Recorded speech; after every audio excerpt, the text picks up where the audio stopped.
Hello and welcome. We're here today to raise the trans flag for Trans Day of Remembrance. Trans Day of Remembrance is celebrated around the world on November 20th, and it's a day when we remember all the violence and harm that comes to our community. 2023 saw 320 murders around the world. Slightly better than last year at 327, but still way, way off the mark. And once again, we know that these are only the cases that are reported. There are suicides that go unreported. While the majority of these murders are outside of North America, we are still seeing a major increase in hate, intolerance, and discrimination. Sadly, there are very lucratively funded hate groups that are growing in numbers. Just last week, I heard about a new anti-trans youth group that are just starting up, and they already have $1 million in funding. That's what we're up against. 70% of trans youth this year have reported being victims of harassment. Haters are saying such things as, "There's no such thing as trans youth," just denying their existence, and we all know that that is not true in the least. Things across the U.S. are becoming very scary with new anti-trans laws that are actually seeing things go in reverse. We're seeing things happen like ID markers being revoked, restricting bathroom usage, and again, violence towards trans youth and denial of their existence. I heard of another group just last week that are now going to attempt to have LGBTQ+ books removed from shelves in libraries and in schools and in any kind of public spaces. And again, we are just moving so far backwards. Sadly, in Canada, we are not immune. We are seeing provinces again putting anti-trans laws into effect, and we have murders, and we have suicides, and we have assaults. Cassandra Doe is a trans woman that was violently murdered 10 years ago, yet it still remains a cold case. Murderer never found. Just last week, we had an assault in Toronto. And a good friend of Cassandra's, Christy Joseph, was assaulted, and she'll be speaking with you in just a moment. But right now, we're going to pause for a moment, and we are going to welcome Canne. Canne is an OCAD graduate of Indigenous Heritage and identifies as Two-Spirit.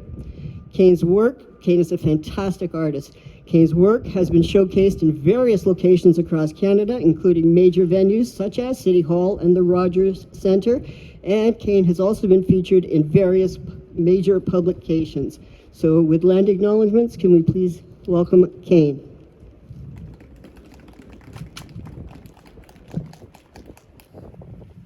Thank you. I stand here honoring my people from Treaty 1, acknowledging the land under Treaty 13, and expressing my gratitude for raising the trans flag in Toronto. Recognizing these lands as inviting and inclusive for all who call this beautiful place home. May peace and gratitude guide our time on this land. Miigwech.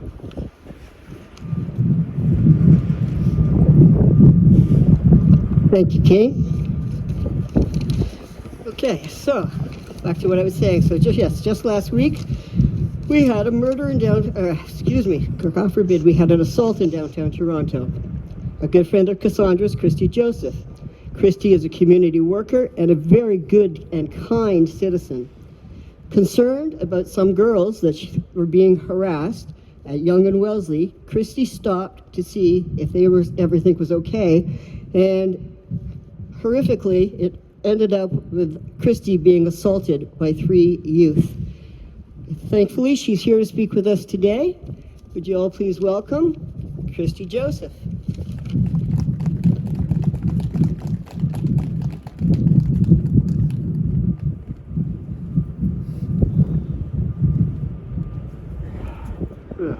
Thank you, Boyd.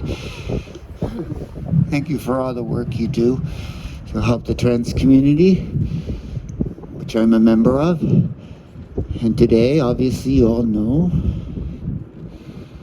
is Trans Day of Remembrance. TDOR. I wish everybody knew that acronym in the city, all over the world. We remember those we've lost. So many deaths, murders and suicide, and all based on hate.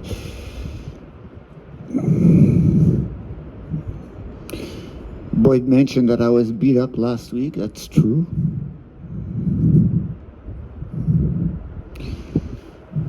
Those kids are being indoctrinated with hate. I won't surrender. I'm filled with love for you and even those boys who tried to kill me. They wanted to kill me with their hate. I tell you all, I love them. They say they love me. No way. I know what hate is, and they have hate within their hearts and in their minds, and they use their hate and they took their boots and they kicked the hell out of me. But I'm still here. I'll never surrender. I'll never back up. I'm not afraid to die. Because I know, and I've told my sister many times, I look forward to the day that I die. Because guess what? Good news. I get to be with my best friend, Cassandra Doe, who was murdered.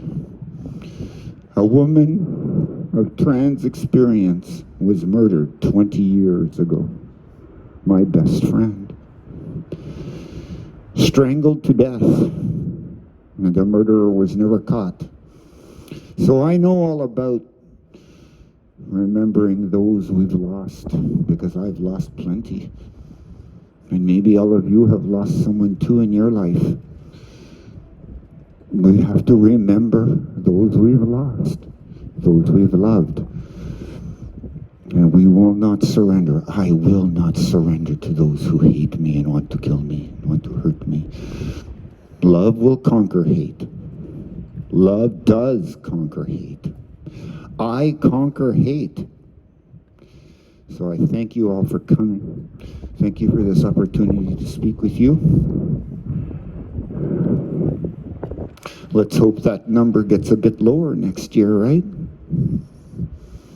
300's a big number. I almost was added to that number this year. But they did not kill me. And what doesn't kill you makes you stronger. And my sister knows how strong I am. It's up here.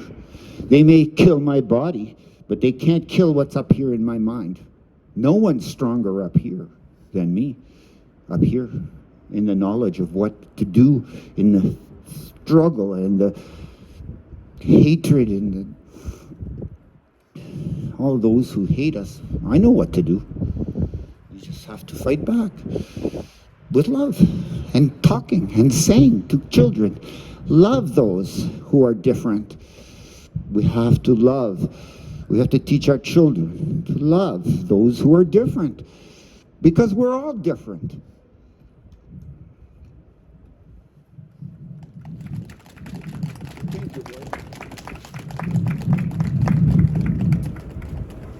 Thank you, Christy. That was extremely heartfelt.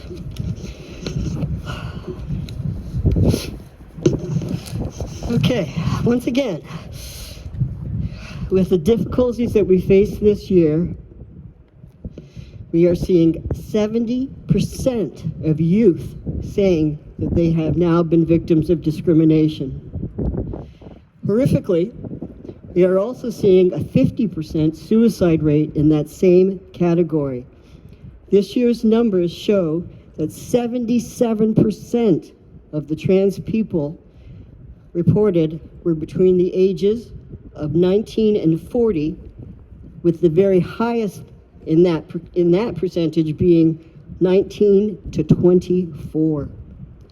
These are things that we just cannot allow to continue. It has never been a more important time to get involved and to show your support and help stop this hateful environment from growing. Next, we're going to hear from an incredible youth, Stella Skinner.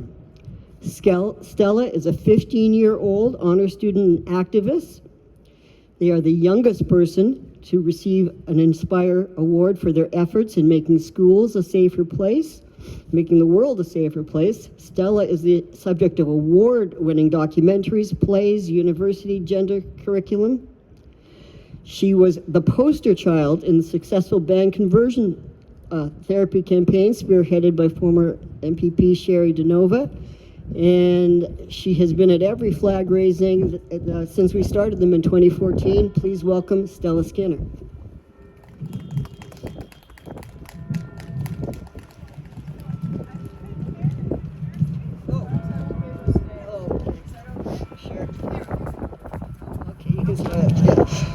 Okay, no problem.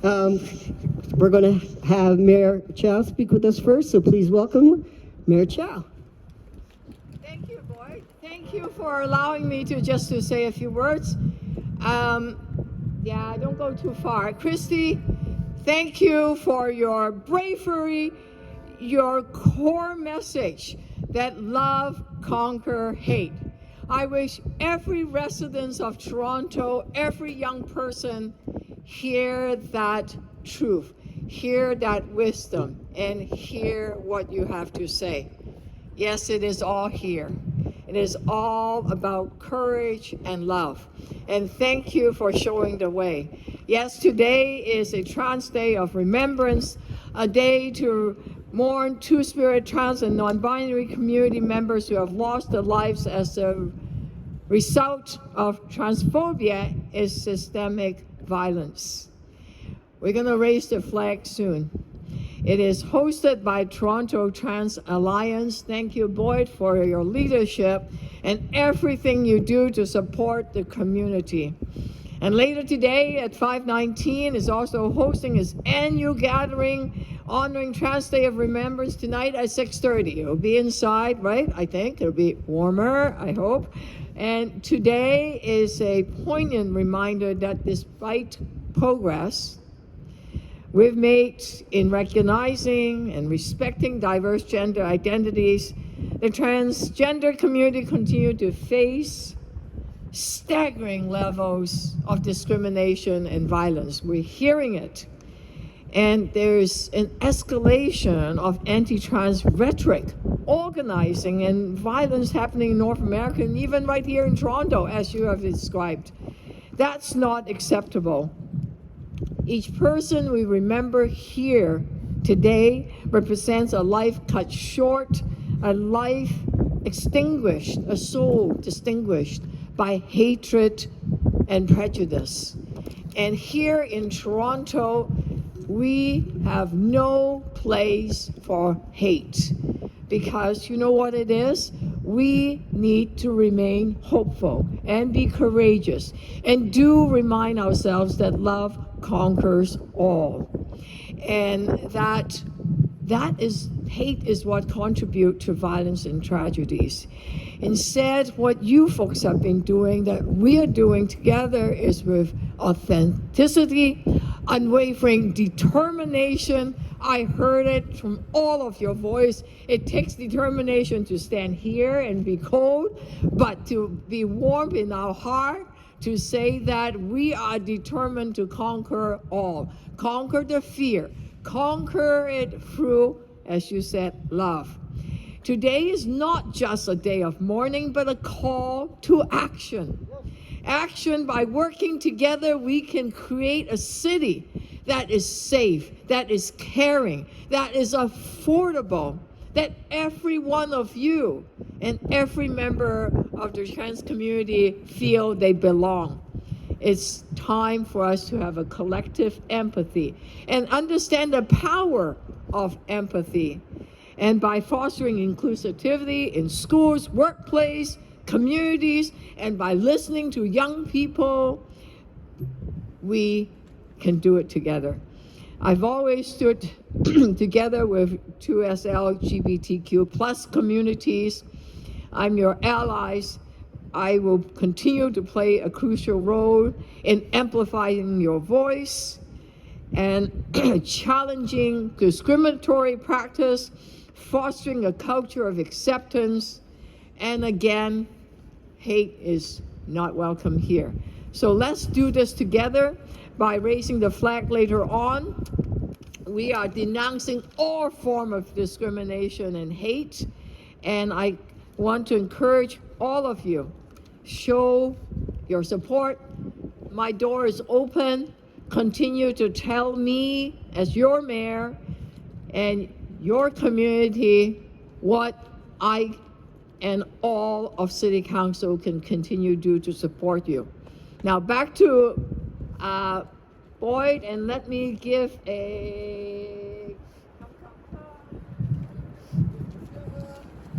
me provide the Alliance, the Trans Day of Remembrance, November 20th, 2023. Boyd, please take this, and on behalf of City Council, proclaim November 20th, 2023 as the Trans Day of Remembrance right here in the city of Toronto. Thank you for being here. Thank you. Thank you. Stay strong. Thank you. Okay, your turn. Thank you for allowing me to jump ahead. We'll do it again. Thank you, Mayor Chow. And now back to Stella. Thank you so much for letting me do that. Thank you for speaking. Olivia. Oh, thank you. Thank you, boy. I've been welcomed under this flag since I was 6 years old. I've brought you stories of my struggle and received applause for my bravery. But I don't want to be brave all the time. It's exhausting. When kids are worried about friends and assignments, I'm worried about the walk to class and how to gain access to a safe bathroom. Yeah, play closer. We want to hear you. Closer to the mic. Yeah. My school tries. The administration can help when we have hard proof, but a lot of the time, I can't help but ignore the sneers and whispered queer hate. The problem just seems so big, but how can we change how people think of trans issues without changing how our children are taught? Talk about us in classrooms and at home. It needs to start at home and school. Tell them we are safe people, and that if you see someone being unkind to us, to call it out. Be an ally because we need you. Those who came before me were less safe at school. Many dropped out. They were denied housing, healthcare, and jobs they were qualified for. I hope that when I reach the workforce, I can be safe and happy. But I don't know. All I know is that we can't stop. In the name of those precious people who have died by violence or suicide this year, let's be braver than yesterday.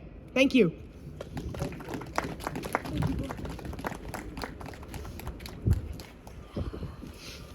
Thank you, Stella. That's absolutely awesome. Okay, next we're going to hear from Jessica Skinner. Jessica is the proud parent of Stella. Since Stella's transition beginning in kindergarten, Jess has actively participated in ensuring Stella's experience at school was safe and accepting. Jessica builds relationships with her peers, opens dialogue around gender diversity. She continues to volunteer in school. She is the plant mother for the Acton School District and is a proud member of the Halton District Board's Human Rights and Equity Accountability Committee. Please welcome Jessica Skinner.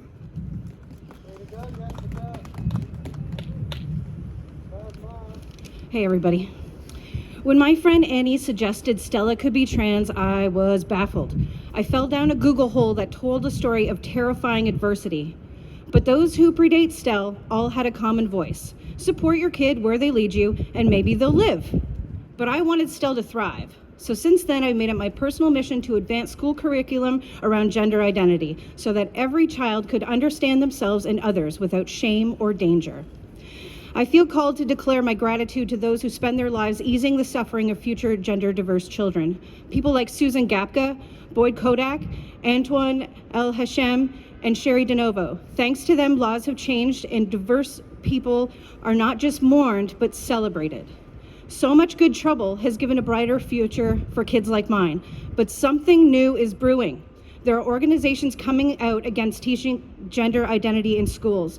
They're uniting and protesting against us. People like the Million March for Children and Indigo are pushing back against our efforts. Ever since these protests, the climate has changed at school for Stella. This bright student is sought out and thrown slurs at. They are screamed at on the grounds of Queen's Park. A group of men declared their hope for one day to come when our queer-loving Prime Minister would be ousted. Stella has spent countless hours in this city meeting politicians and demanding action. Having those very same spaces filled with people trying to deny what we fought so hard for fills me with rage. I plead to all allies, parents, teachers, and to the politically inclined, please find the courage you have inside to hold the ground that we've gained and not backslide to the days when it wasn't just slurs, but bathroom sexual assaults, police, and CAS visits. We don't want to make your kids queer. We want our queer kids to live without fear of yours. Free Palestine. Thank you. Excellent. Thank you, Jessica.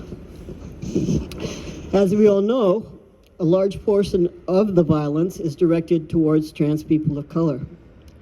This year, 73% of all registered murders were committed in Latin America and the Caribbean. So next we will have, speaking with us, Haylen Rose, a successful entrepreneur and activist for the underprivileged and women's rights. Haylen has built and led startup businesses in the tech industry across North America and the Caribbean, where she also promoted the importance of inclusion and diversity. After migrating with her family from Trinidad and Tobago to Canada, she started on the journey to rebuild herself as the woman that she was meant to be. Please welcome Haylen Rose.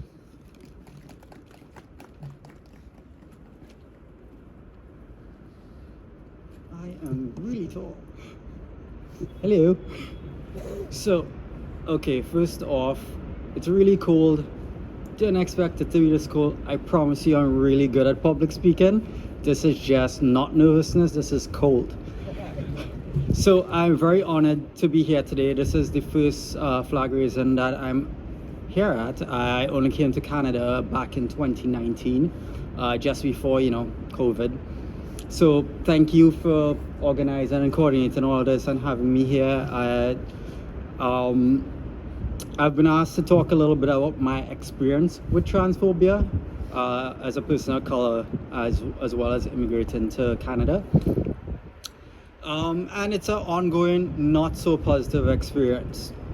But hopefully I could actually sprinkle a little bit of positivity in explaining how my experience so far has empowered me to be able to actually try to, in my own little way, help educate the public and push out content that hopefully will let allies as well as not so allies understand that, all that propaganda is not based on science that is being spread currently. So to that end, I'm going to open up about a little bit personal stuff. Not that personal, but still personal.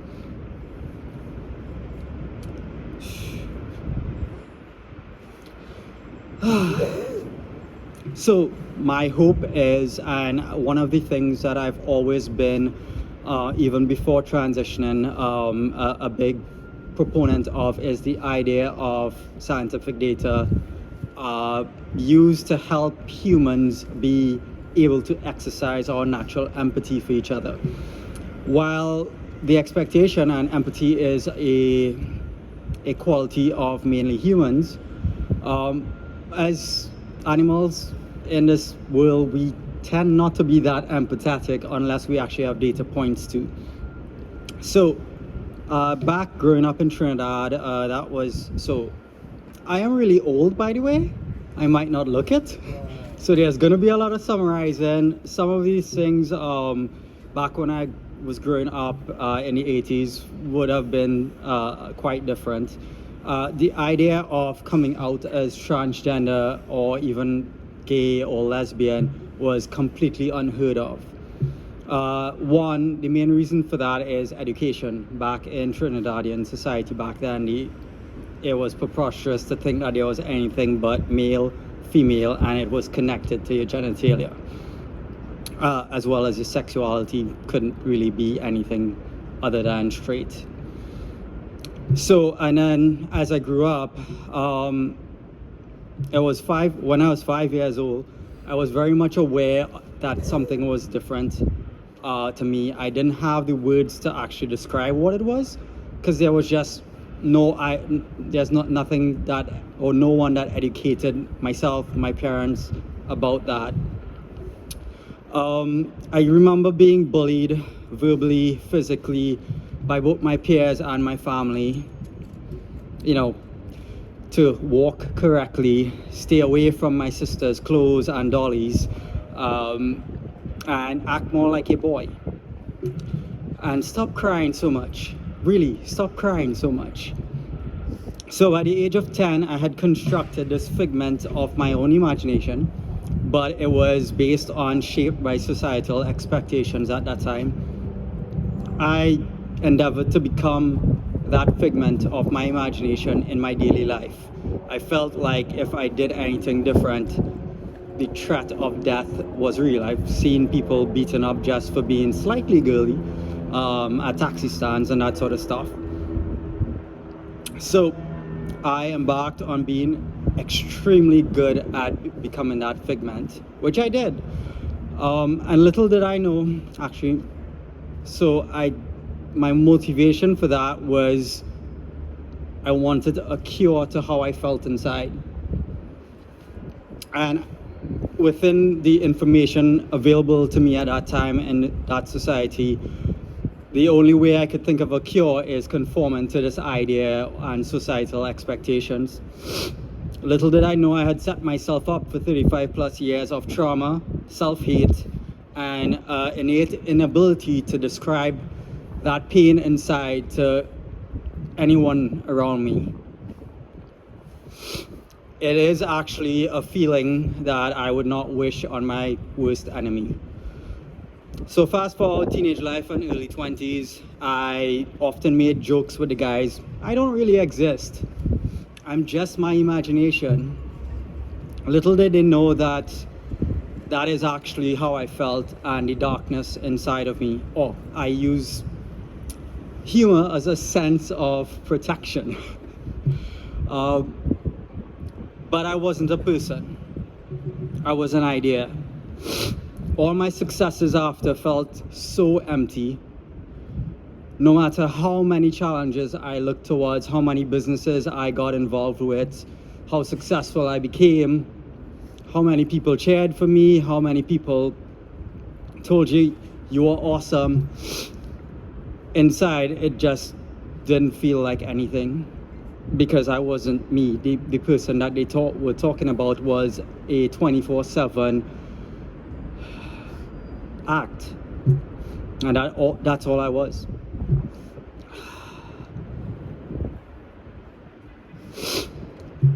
Eventually, it was all too much.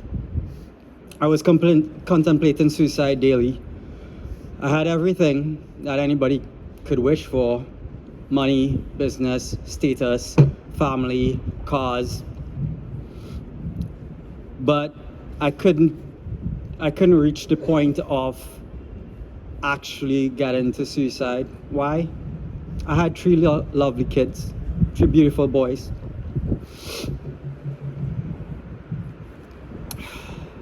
And every day, despite the decay inside, I woke up and I gave them the best of me. And as time progressed, I realized I needed to do better for them. I needed to be better for them. I needed to be a real person, because the cure didn't work. So I spoke to my doctor, and after bouncing around some referrals, I started learning about gender dysphoria, and basically got diagnosed with gender dysphoria, with some complications around, let's just say it was extreme. This was because after 35 years of faking it till I make it, that doesn't work that makes it worse. So I decided to start transitioning. And in the first few months of transitioning, I started feeling like an actual person. I couldn't remember a time that I felt like an actual person throughout my entire life, other than when I was a kid. And this was 2021. I actually felt like I was real. I started to lose senses of self-hate and self-harm, and I was finally alive, or at least getting there. However, coming from the background that I do, I lost every single one of my friends, even the closest ones that I grew up with. I was threatened that I couldn't come back to Trinidad. My own friends would kill me. Eventually, I realized there was just one person in my life left that I could trust. One person that supported me, that I sure they would always be there for me as they've always been. At least that was what I was led to believe. So the worst form of transphobia, and I unfortunately experienced it, is the people that fake empathy to stay in your life for their own gain while giving guidance. It's for your own good. Until it's too late and the mental damage is already done, especially at, for me, early tender stage in transition. Yay, more therapy, please. So the resultant and ongoing pain has become debilitating. Some days I struggle to function, and this is the reality of the cost of being authentic in today's society, where unfortunately transphobia seems to be on the rise. In my journey so far, I've faced many instances of potential bias in dealing with schools, various public services, and even dealing with police officers. Throughout this, I've been misgendered, stereotyped, ignored, even laughed at by lawyers. I've learned that my human rights and parental rights are just words that could be trampled upon, with little hope that it could actually be restored or even result in any recompense. It's the cold, I swear. Even after thousands of dollars in legal fees. Bias seems to seep into every part of the system at all levels. One can only hope. One can only, beg for justice. So what I could do now, I try to look past what I can't change. And I think about how can we change this for future generations. I look at my kids today. They didn't need to be affected by all of this. But you can't control another's hate, especially when they can't see it for themselves. You can only offer information and hope that it's internalized and empathy is chosen instead of hate.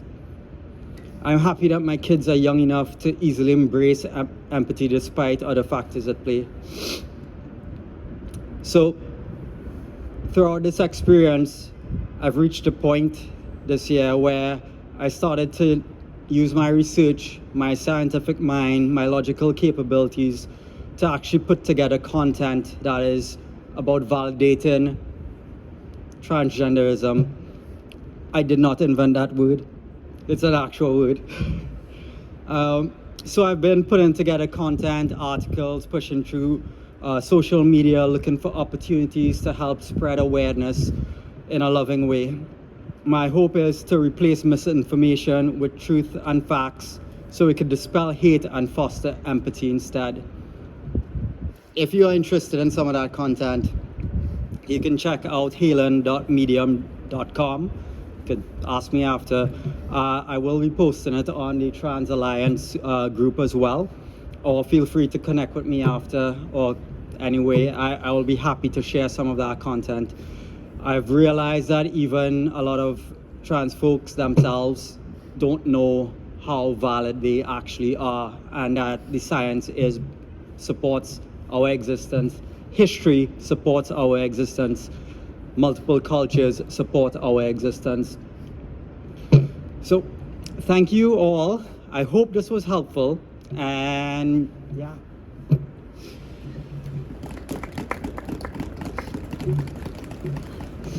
That was excellent. Thank you, Haylen.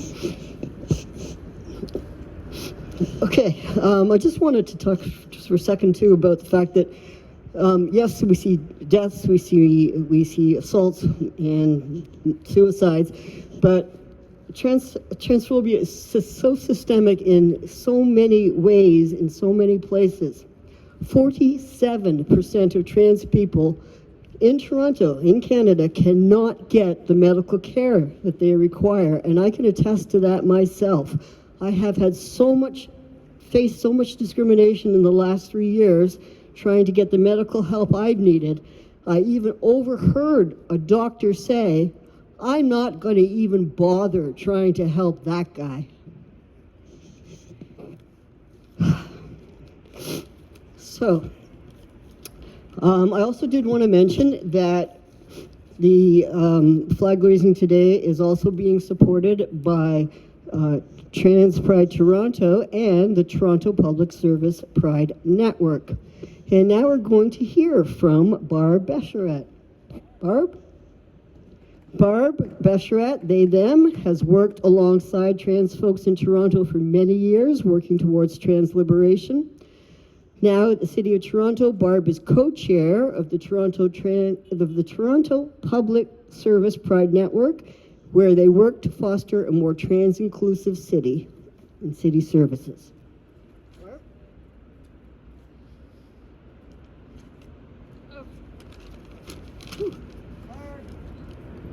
Thanks, Susan. Hi, everyone. I'll try to keep this short-ish. As Boyd said, I am the co-chair of the Toronto Public Service Pride Network, which really works within the city to make the city support employees to bring their whole selves to work and achieve their full potential and deliver excellent public service for everyone here in Toronto.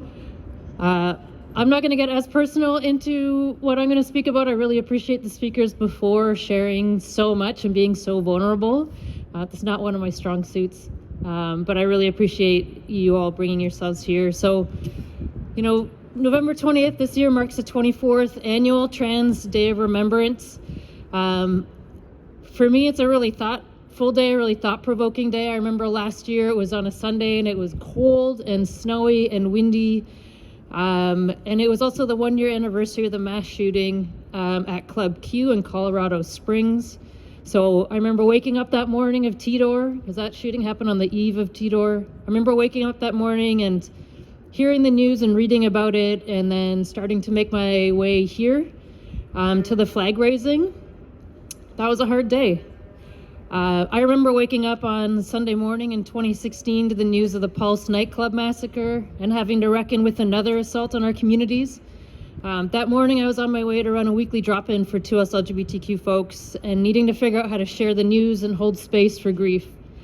I have had to walk into work many times just to learn that another beautiful trans person in the community is gone.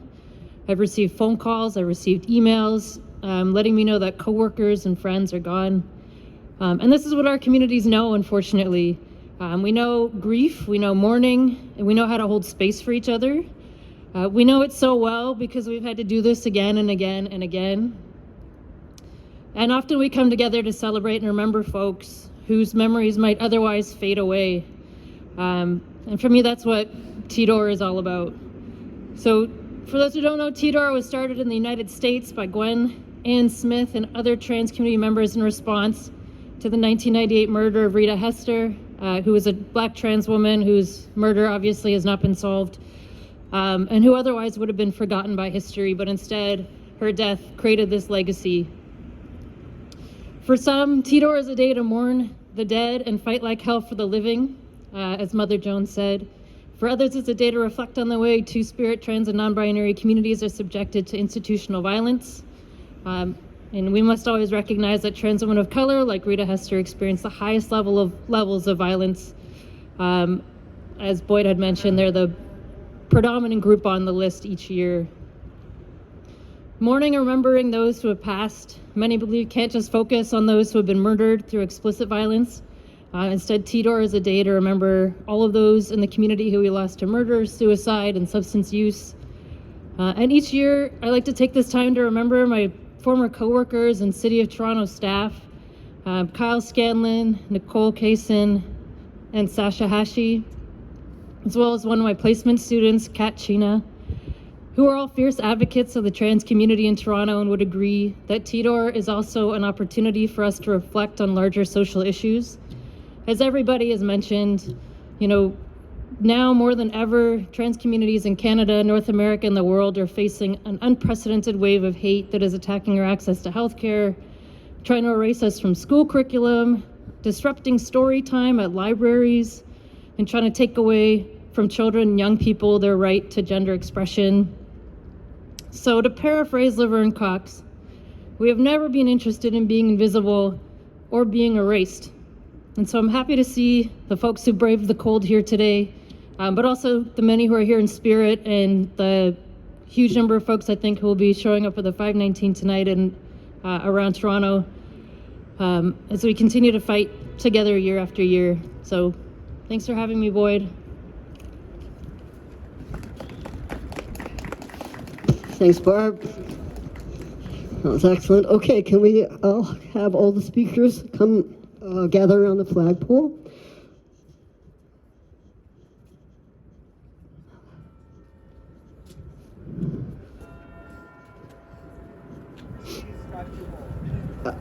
Huh? Christy had to step inside. Sorry? Christy had to step inside. Oh, okay. Can you go tell her? Okay, great. And where's Haylen?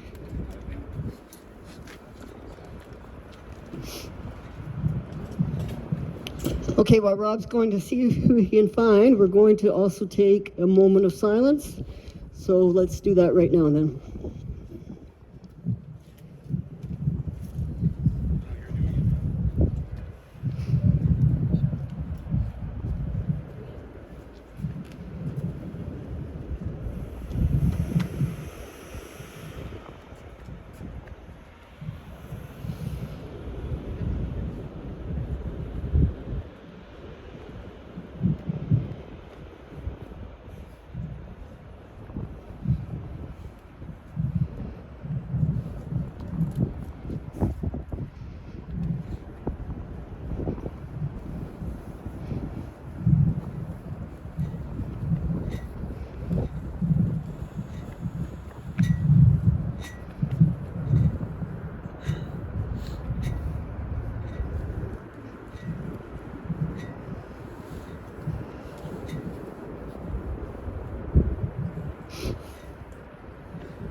Okay, thank you.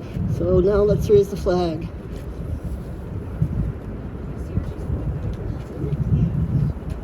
Oh, okay. Okay, just 1 second. They're on their way.